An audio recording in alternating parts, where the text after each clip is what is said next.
Standard 8th, Maths, second chapter, parallel lines and transversal. What are parallel lines?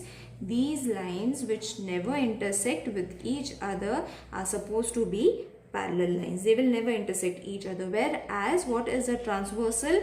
When a line is drawn which is cutting the parallel line, that line is supposed to be a transversal. This line is supposed to be the transversal of these two parallel lines. Got it? Now what is corresponding angle? So now what does corresponding angle, interior angle and alternate angle means? Exterior, interior, corresponding and alternate angle means. Suppose they have given us this diagram. These are the two parallel lines. This is the transversal. So in this we have to find corresponding angles.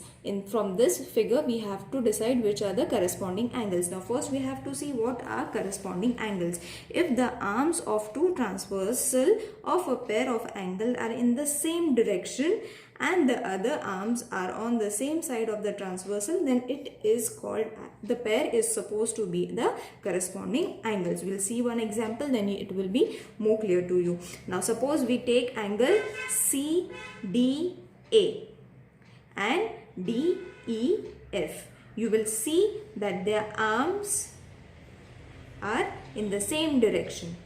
Got it? CDA and DEF. So these are the corresponding angles. Angle CDA and angle DEF. One more example we'll take the opposite side, that is CDB and DEG. You have to only keep one thing in mind, that their arms are in the same direction. This and this is supposed to be the corresponding angle.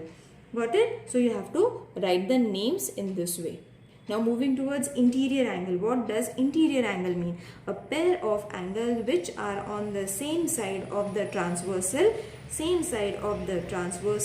and the given line is called a pair of interior angles.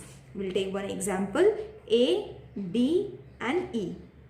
Again D, E and F. You will see that this is supposed to be the interior angles. These angles come in between. These are the interior angles. Got it?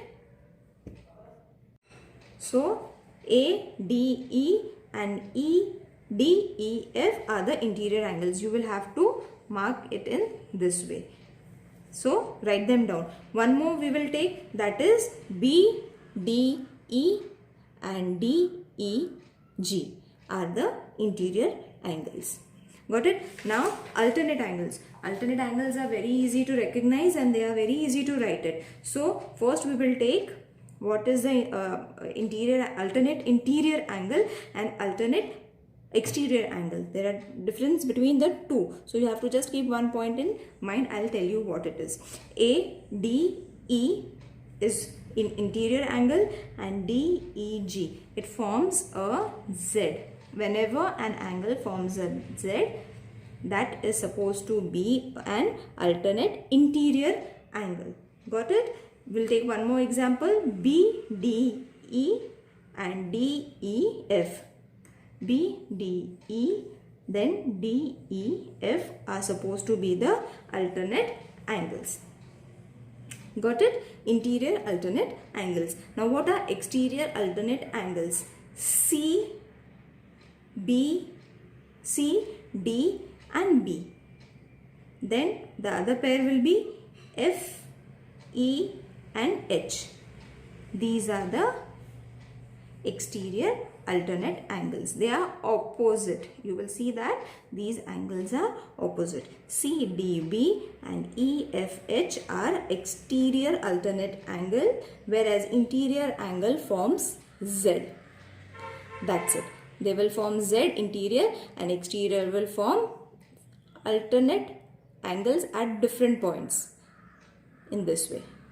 The next will be CDA and HEG are the exterior alternate angles.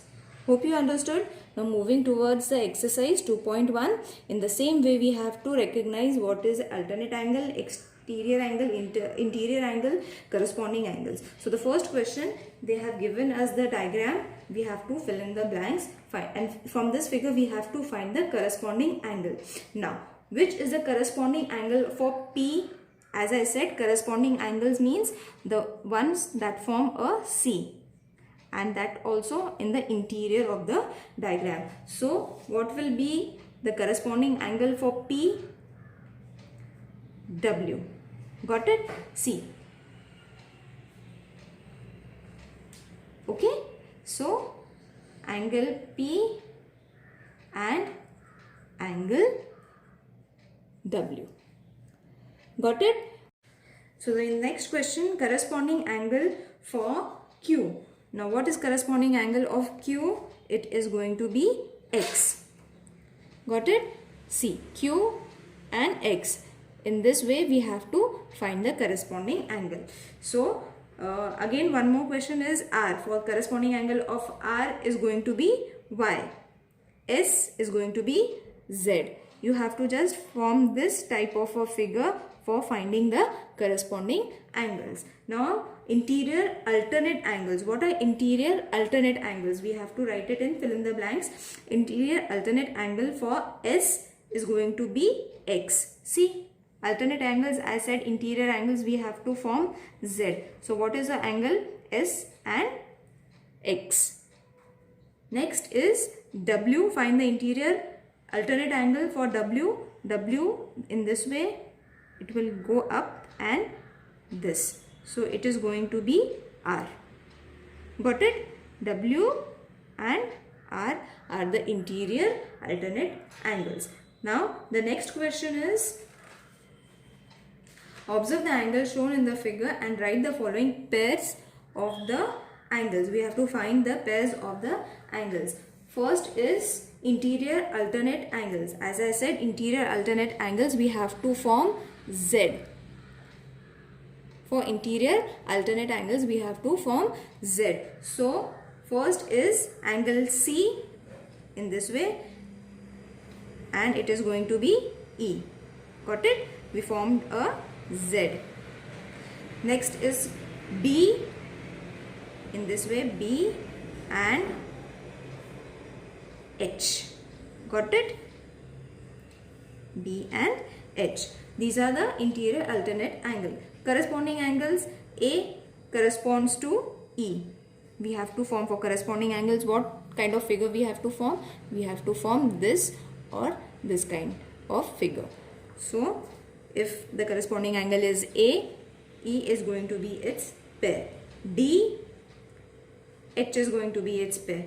B, F is going to be its pair, and C, G is going to be its pair. We have to write them together. Now what are interior angles? Interior angle, angle B is the interior angle and angle E is the interior angle. Interior means it is inside the given figure. So which are the angles? B and E, C and H. These are the angles that are interior angles of the figure. Got it? Now hope you understood the given concept of interior angles, external interior angles, alternate interior angles and corresponding angles. You have to just keep these figures in mind in order to remember them. Hope you understood. If there is any queries, mention in the comment box. I'll try to answer. Thank you.